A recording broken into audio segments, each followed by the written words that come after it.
Hello, welcome punters to the Mailbag preview show, episode number 266, we believe. We're going to look deeply, very, very deep at one race in particular, boys, at Flemington.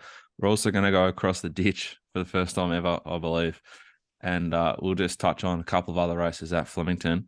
But before we do, we'll welcome in the team. Jono Rayner, our racing manager at Mailbag Bloodstock, and soon to be host of the Mailbag preview shows. An all-rounder, just a good bloke. The only white Kiwi we trust. Can we say that? Well, we did. Yeah, I trust you. You should too if you're watching at home. Good bloke, hard worker. John, how are you? How are we doing? Yeah, not too bad, thanks. Very talkative. Benny said, you're a busy man. You're a very busy man. How you going? What are you doing with all the money you're winning? I'm good. I was half expecting a bit of like neck tattoo work or something, yeah? A little bit there. A little bit? A little bit. Few more tough No stickers? more tattoos for me, mate. No more tattoos for me. You ruled them out. Why?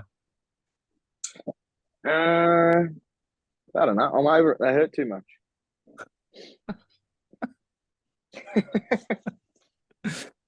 John, been just quietly, just quickly.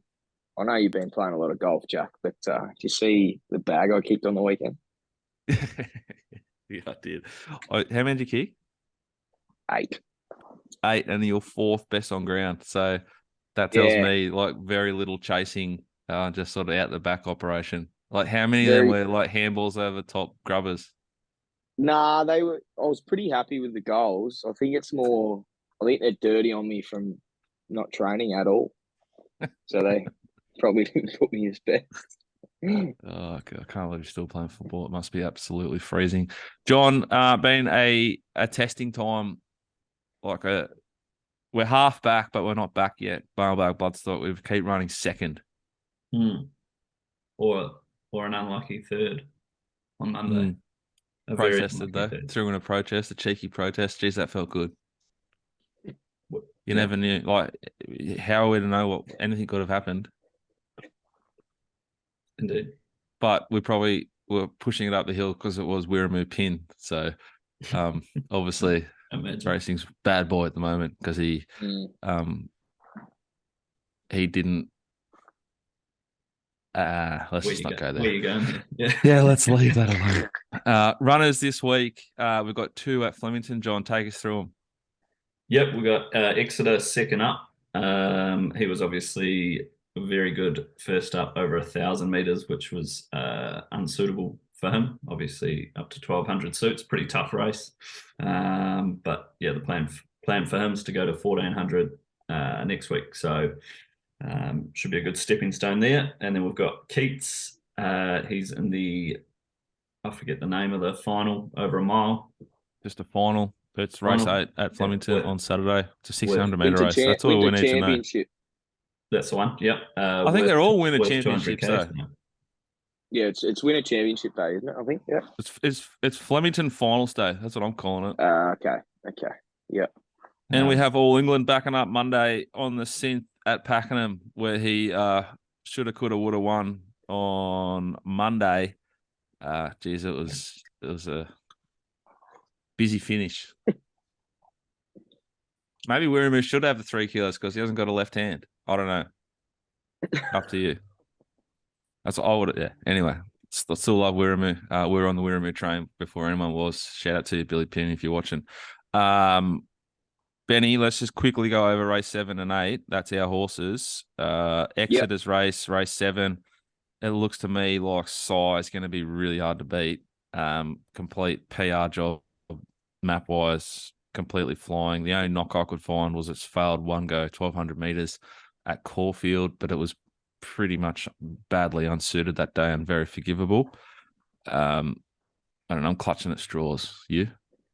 Yeah, mate, totally agree. I think the 2 Moody runners, you could probably have something on. I think Invincible Caviar, the 12, has been really hanging out to get to the 1,200 meters, which gets here. Look, they still might be a touch sharp. I don't know if she's got the turn of foot of a Sai or even a Nicolini Vito. I think will go real fresh for the Hayes boys. They're just absolutely. You've been following a bit of SEN on Twitter, have you? Nah, why? Who's tipping it? I reckon it's her best of the day. Turn it Oh, up. I wouldn't go that far, but we'll just wait for the best of the day a little later in the show. But look, I think Sai is very, very hard to beat. My only query is drawn 6. I think she's a bit hesitant to sort of take gaps and come underneath horses, which she's going to have to do here. She's going to be in the middle somewhere and have to sort of burst through again. I know against General Bow last week, he's a very good horse. Don't forget, he coming out of the Goodwood, albeit he wasn't very competitive, but he's a nice sprinter on his day. And she did knuckle down late to get past him, so I think she's definitely the one on top. But as I said, I think Invincible Caviar will improve at a price.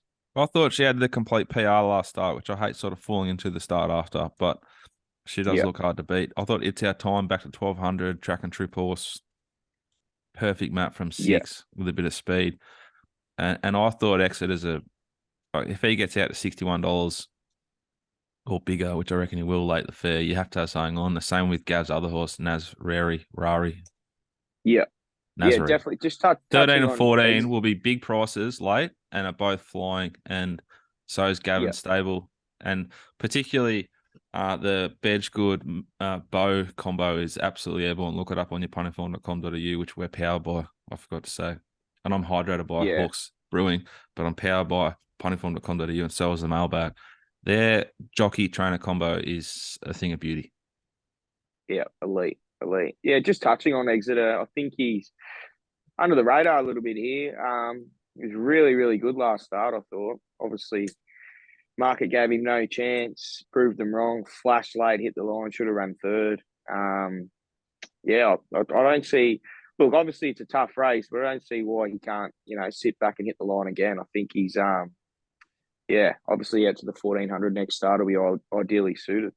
Race 8, Keats comes out of the Swan Hill Cup where he was brave, looked cooked at the 400 and just kept going as he does. Stays at 1600 meters, drawn really well, looks a pretty soft speed map. Don't know what would take him on if they wanted to. I think there's a setup horse here and there's potentially a beast here. Jimmy the Bear is an SP box ticking horse. It's Laura Lafferty off, Billy Egan and blinkers on. That's just old school, simple signs of intent and grand final day.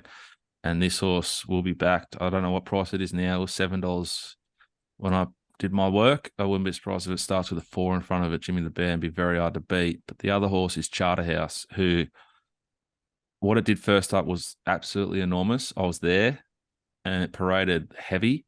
It'll improve. And my man Will reckons its international ratings are even superior to what it did first up. So it's not necessarily a big peak first up. It's just sort of what it's good at, and that's what it does. So I think they're the two horses that really stand out early on to me. Unusual Cultures, flying, map horse, ticks boxes. That jockey trainer combo is absolutely airborne. They're going at 60% profit on turnover from 35 runners. That's unbelievable. Outside of that, Packing Watham, the map is the concern. Same with Frankie Pino for me. And I think what Keats is the sort of horse where every now and again it's his day, and it could be his day on Saturday. He's going well. He'll put himself into the race, and we know he's going to comfortably get an eat up 600 meters. Just be up to the wind, the race shape, and the tempo to bet like how suited or not suited he is. Thoughts, Benny? Yeah, totally agree, Jack. I think them 3 horses out of that Swan Hill race. Obviously, our boy Keats is a pin-up boy for the Mailbag bloodstock. He's been a super horse for us. Got a big heart, and he'll be around the mark. I think these other horses as well, Sosie Bond, and Packing Waltham. I think getting off that Swan Hill track, it was a very shifty, tired track on the third day. Day 3. Going to really appreciate getting back to Flemington on a nice deck. I think these horses throughout that carnival, obviously, if they're up to the mark, they are going to improve out of that carnival, I think, on better ground. I think Packing Waltham in front of Sosie Bond, but he's got a bad draw. But I really think Jimmy the Bear, I think he's a really, really, really good bet here. Blinkers on. He's going to peak here. He hasn't been far away.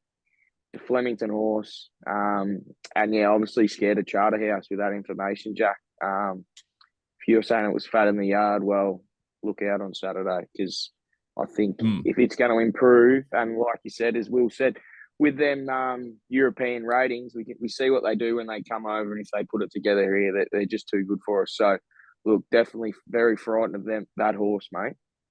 Jono, thoughts, both those horses? Anything to add?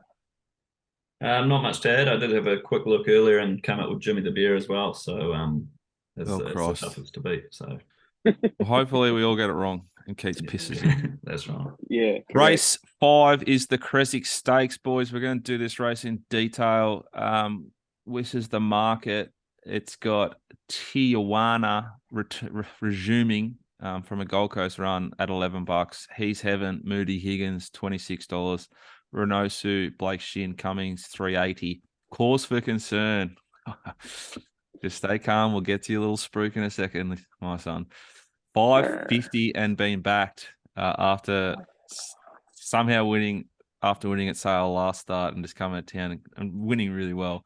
Lego $10, $5. Who Dares? John McNeil goes on $15. Big Watch, Bill Egan Stick, $17. 10 Commandments, Johnny Allen, $21. Setavelli, number 9, $81. First race I've gone through off the bench, off a break, and I've stuffed up again. I can't pronounce the number 9. Sorry.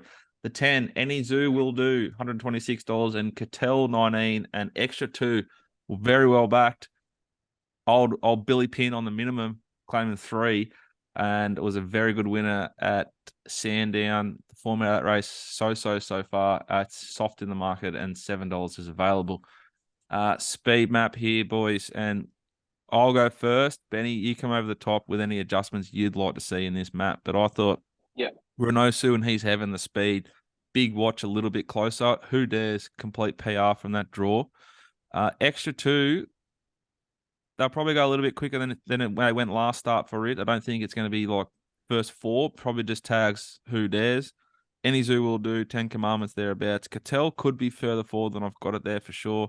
Then the horse I can't pronounce, number 9, Course for Concern, Alessio 10, and I think Tijuana will go back first up, short of its best. Yeah, I think I'm pretty happy with that, Jack. I think maybe, as you said, I think Coattail, I think they'll sort of put into the race a bit earlier this start. I think it will settle a touch more forward. Extra 2 is going to be tricky. They won't want to get too far back and get buried. He's not going to have many options drawn 1. They're not going to want to drag him right back and then try and get to the middle of the track where I think the best ground will be. So I'm happy. I think he is the danger, but I'm happy to risk him from that barrier. But yeah, I'm happy with the speed map, mate. Yeah, I think Extra 2 is going to soften and continue to. She's going from a fillies race. Now she's up 5 kilos and against the boys and drawn on the inside. Yeah. It's just a few like chinky things that will scare people, I think, and soften it in betting. She opened too short. Cattell's the one that stands out to me from just a simple SP bet. It SP'd really close to Course for Concern last start. They both went pretty well. The difference in the price now is staggering to me. I thought Who Dares is the one for me that is just the wrong price. It's bomb-proof map-wise. It goes from an outside draw to an inside draw, but it's got the gate speed to use that. I don't think there's any knock being like drawn inside if you're settling up on the speed down the straight. And I think it's come out of 2 straight races where they've run on, which is not common. And that's what you sort of got your recency bias thinking that's like a nice even race and they'll run on. So many times down the straight, it's just those sort of midfield and forward of that are suited in these races. I think that's the map horse. Legio 10 loses Celine and gets Mellum. That's a complete grow up for everyone. Because Celine's riding a lot better than Mellum is, like data-wise, but it's Ben Mellum.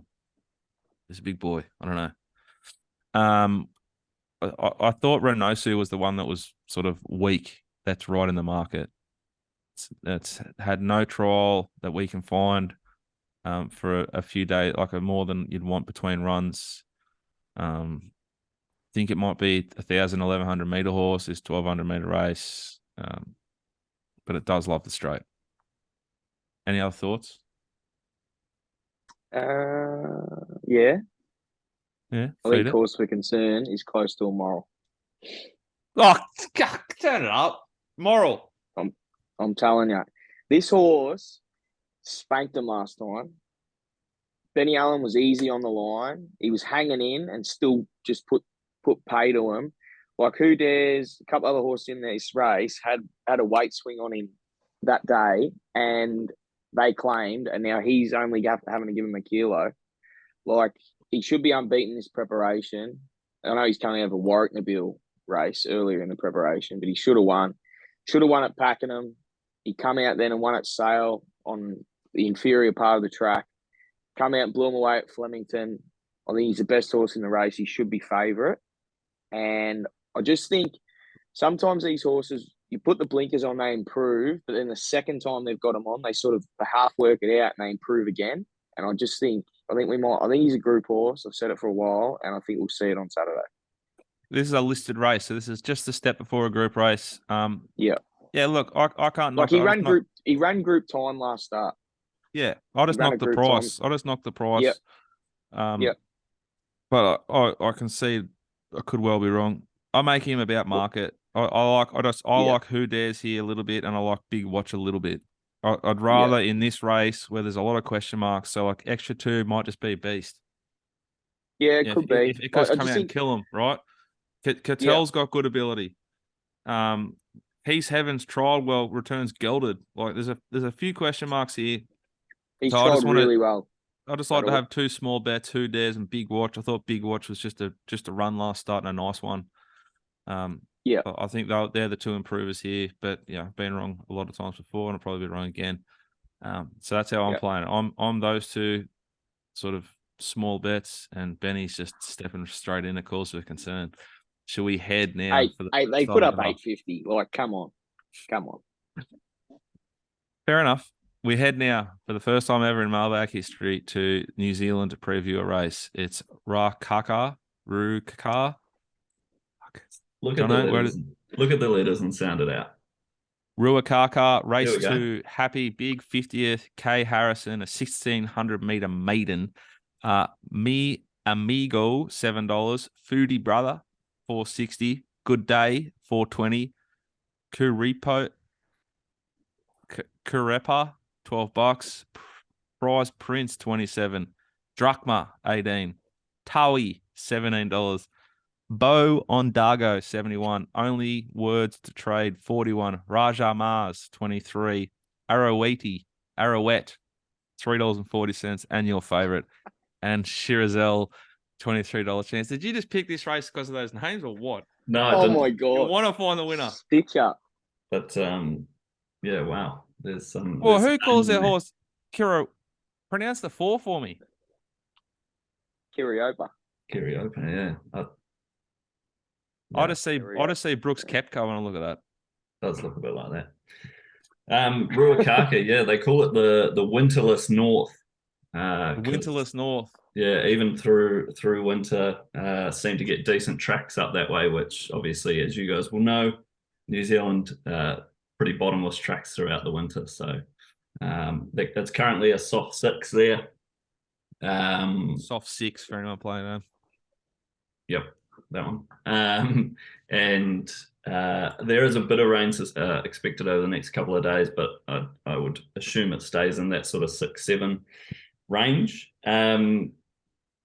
Got the favourite on top, Arrowette. Think the rest of the field's just sort of numbers. Arrowette, Zoo Star, Filly. It's a half sister to Mongolian Marshall, which you guys may remember. Was pretty good over here before it went over to Australia. I'll just bring up. I think it gets a pretty perfect spot for Warren Kennedy. He's a jockey that came, I think, last year from South Africa and really dominated our jockey ranks, while the likes of Opie sort of been, out, not riding. So he's a very good jockey over here. I think it gets a perfect spot just behind the speed. There doesn't look to be a lot of speed. I thought Mi Amigo probably rolls forward for Michael McNabb, who is New Zealand's top jockey at the moment. And I thought that was kind of the only danger. Arrowette had a couple of very good runs in Group 3 company last prep, whereas I think a lot of these are pretty average, just numbers, and long way off in some pretty ordinary maidens compared to the form that comes through. So I think it'll be very hard to beat with the 1 as the danger. Beautiful. That's New Zealand race 2, number 11, Arrowette. Jono's best there in Kiwi land. Benny, before we finish, any other bets you'd like to push the punter at Flemington or wherever they're racing in Adelaide? Yep. I'm going to go just stay at Flemington. Adelaide looks very skinny this week. I'll probably bet late, if anything, for the Mailbag service. Which we should mention, the mailbag.com.au, you can get betting advice in Adelaide, Queensland, Tasmania, Western Australia, and New South Wales, and obviously Jackson Oldham just doing very good things consistently in Victoria. The mailbag.com.au, the home of accountable betting advice. Sorry, Benny. You're right, mate. We'll go to race number 6. Horse number 5, Verifier. I thought he was very good last start over the 2,000 metres. He's been crying out for the 2,500, which he gets here. Flemington, big track. I think he's a pretty nice stayer by Tavachi. Nigel Blackiston does a really good job with these stayers. I'm happy to have something on each way, even 1 by 3, $9, $3 a place. I think we can get a collect there. I reckon my brother's keeper will beat it home. But I agree. Yeah, so I bet whatever you want. Well, I'll take a slab, but it can't be Hawks because I know you don't pay much for them ones, mate. Yeah, sweet. Slab, whatever you want. Yeah, I think Verify's thereabouts, 100%. Jesus was good last start, wasn't it? I was on. It was a big go. It was $16 in $8, I reckon, or 14 in 8 on game day, and not from 9 o'clock, from like 11 o'clock onwards. It was a fascinating betting move, and it looked completely gone to me about the 800, and just zoomed home. I agree. The further, the better for that horse. If you watch the replay, it couldn't win at the 350, 300, and then just sort of. To be honest with you, I had to go and watch the replay because I had a good bet and I had a tantrum at the 600. Not a tantrum, but I just sort of gave up mentally and I stopped watching. Yeah. Yeah, good win. Outside of that, I thought there's one here, race 2, number 7, rumbled again. Just think of the big price. Big price. There's a chance of intent, but you only need a chance at that price. I think this horse is flying, like absolutely flying. I think they could roll forward. I think the big price is just, it's completely fair, this price, and a very easy bet to have. Carleen is 2 from 3 on this horse. It's just been not suited and very good. It's hoof on the till, as Jesus would say. Hoof on the till, this horse. Carleen goes on, she's 2 from 3, and I'm having a bet each way. That's us. Our man, sorry, Dicko. I think our Tassie man, Jack Higgins, has got a little connection with that horse, so we might have to touch base and see what the big fella reckons. Well, yeah, that'd be good. I think he's in for a good day. We've got a big day then, the team at Flemington. There'll be a lot of us there, potentially. Unless it's cold. Dice doesn't want to go. Just got to go kick 8. Oh, turn it up. Guys, I hope you enjoyed the show. If you're interested in any of the horses, we have a beautiful, beautiful capitalist filly who will win a maiden the next time she goes to the races. If you want to find out more, Jono, Jono, at themailbag.com.au. I hope you enjoyed the show. If you didn't, have a great weekend. If you did, have a great weekend. Benny, God bless you. Jono, bye for now.